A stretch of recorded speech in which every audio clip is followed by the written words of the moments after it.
365 দিনে যদি অসম চৰকাৰৰ এপিডিচিএলৰ সম্বন্ধে বাতৰি প্ৰচাৰ কৰা হয় বা এপিডিচিএলক যদি সমালোচনাও কৰা হয় কিন্তু এই বিভাগটোৱে কেতিয়াও সলনি হ'ব নিবিচাৰে বা নিজৰ স্বভাৱক কেতিয়াও সলনি কৰিব নিবিচাৰে।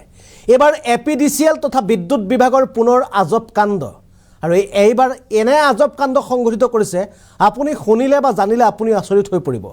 এটা বছৰে এটা কেন্দ্ৰত ব্যৱহাৰ কৰা নাই ইলেক্ট্ৰিচিটি অৰ্থাৎ বিদ্যুৎ ব্যৱহাৰ কৰা নাই বিগত এটা বছৰে আৰু বিদ্যুৎ ব্যৱহাৰ নকৰাকৈ সেই কেন্দ্ৰটোলৈ এবাৰ এপিডিচিএলে বিল পঠিয়াইছে 1,61,371 টকা আৰু এই বিল দেখি এতিয়া হাহাকাৰ অৱস্থা হৈছে কেন্দ্ৰটোত কৰ্মৰত কৰ্মচাৰীৰ।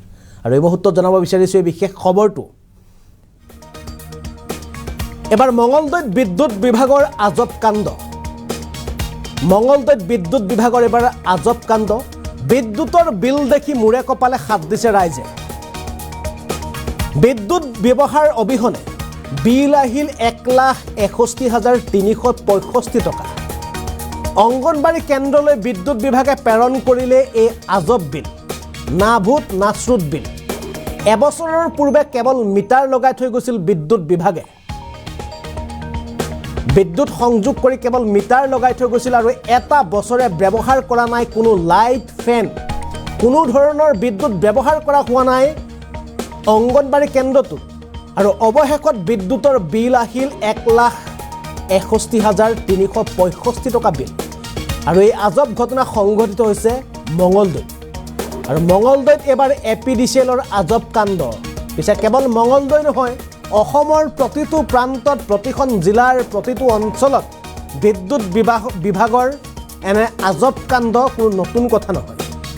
এবাৰ বিদ্যুৎ বিভাগৰ সেই একেদৰে কোনো লাইট ফেন কোনো ধৰণৰ ইলেক্ট্ৰনিক সামগ্ৰী ব্যৱহাৰ নকৰাকৈ এটা অংগনবাড়ী কেন্দ্ৰলৈ বিদ্যুৎ বিভাগে বিল প্ৰেৰণ কৰিলে 1,61,365 টকা। বাৰম্বাৰ এই বিদ্যুৎ বিভাগ বা বিদ্যুৎ বিভাগৰ বিৰুদ্ধে অসমৰ সংবাদ মাধ্যমে সকলো ফালৰ পৰা তেওঁলোকে সমালোচনা কৰি থকা হৈছে, কিয়নো এপিডিচিএলৰ এনে কাণ্ডজ্ঞানহীন যি কৰ্মকাণ্ড ইয়াৰ বাবে সদায় জনতাই দুৰ্ভোগ ভুগিব লগা হৈছে আৰু তাৰ পাছতো এই এপিডিচিএলৰ বা বিদ্যুৎ বিভাগৰ গা নলৰে বা তেওঁলোকৰ যি স্বভাৱ বা তেওঁলোকৰ যিসমূহ আশুবাহ এই আশুবাহসমূহক তেওঁলোকে কেতিয়াও সলনি কৰাৰ কথা চিন্তা নকৰে। এবাৰ পুনৰ বিল আহিল 1,61,365 টকা বিল আৰু এই বিল দেখি এতিয়া হতবাক হৈ পৰিছে অংগনবাড়ীটোত কৰ্মৰত হৈ থকা কৰ্মীসকলে। এবাৰ পোনে পোনে এই সম্পৰ্কত কিছু মন্তব্য আছে, মন্তব্য দেখুৱাবলৈ আপোনালোকক চেষ্টা কৰিছোঁ। তাৰমানে ঘৰৰ ইণ্ডিকেটৰটো অলপ জ্বলি থাকে, তাৰপিছত আৰু লাইন নাই, পিছত ফেন লগোৱাও নাই, তাৰপিছত বিল আহিল, বিলটো চালোঁ, তথাপিও মই একো লগোৱা নাছিলোঁ, বলো নাই, তাৰপিছত ফেনো নাই। তাৰপিছত ইমান গৰম, ল'ৰা ছোৱালীৰ গাৰ্জেনবিলাকো আহি কয় যে ফেন কিয় লগোৱা নাই। মই কৈছোঁ যে ইমান বিল আহে তথাপি মই ফেনখন লগাম যে, আৰু মাতিও আনিছিলোঁ মানুহক, লাইনমেনক আনি চালোঁ, তাৰমানে কোনো ব্যৱস্থাই নাই। ঠিকাদাৰে কাম কৰিছে, ওপৰত চিলিঙো নাই, চিলিং আছে তথাপি তাৰমানে লগোৱাৰ কোনো ব্যৱস্থা নাই। পিছত মই লগোৱা নাই এইখিনি ক'লো। তাৰপিছত সিদিনাখন বিল আহিল 1,61,365 টকা।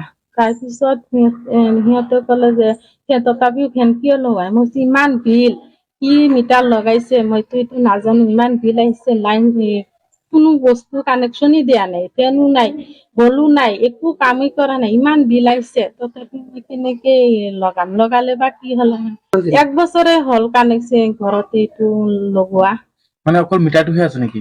অকল মিটাৰটোৱে নাই, একো নাই। তাৰমানে মটৰ যে দিছিল আমাক তাতো এটা কানেকশ্যন নাই, কোনো ধৰণৰ কানেকশ্যন নিদিয়াকে আপোনাৰ 1,61,000 ওপৰত বিল আহিল। সেইটোতো মই কেনেকে তাৰমানে ভাবিয়ে পোৱা নাই, ইমান বিল কোনে বা দিয়ে, কোনো এইটোতো মই ভাবিছোঁ একোৱে পোৱা নাই। তাৰমানে বিলটো চাই ইমান মানসিকভাৱে কষ্ট পাইছোঁ যে এনেকুৱা হাৰাশাস্তি মোক দি আছে, মই ভাবি চিন্তিয়ে পোৱা নাই যে এইটো বিল কিয় বা কেনেকে কোনে পৰিশোধ কৰিব, এইটো মই ভাবা নাই। কিন্তু মই ইলেক্ট্ৰিচিটি বিলৰ অফিচাৰজনক মই এইটো অনুৰোধ জনাইছো যে এইটো মানুহ আহি অফিচাৰ আহি আমাক অফিচৰ পৰা মানুহ আহি আমাক এইটো কেনেকে বা কি কৰে এইটো আমাক তাৰমানে